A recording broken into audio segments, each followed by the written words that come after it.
First, turn on the computer and take off all the cables.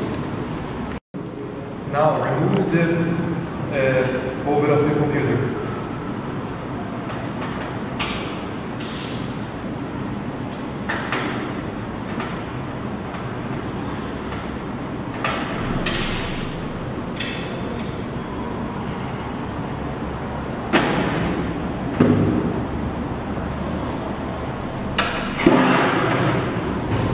You need to wear an anti-static leash so you not damage the computer. Find the memory slots.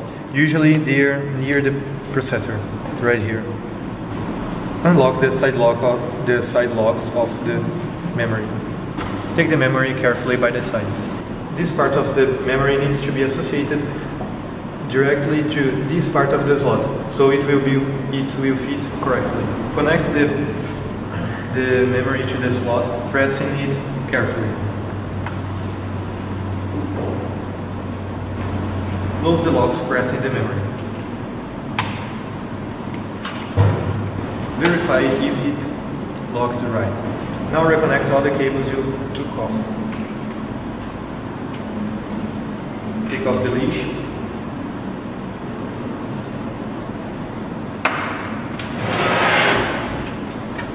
And then close the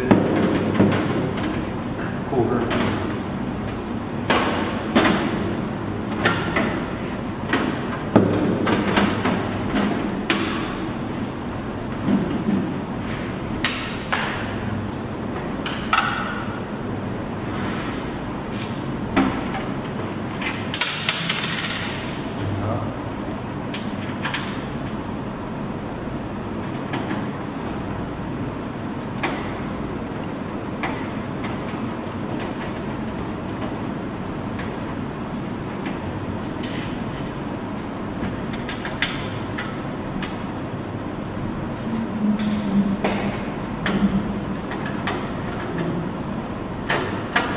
Now you can connect all the wires and turn on the computer again.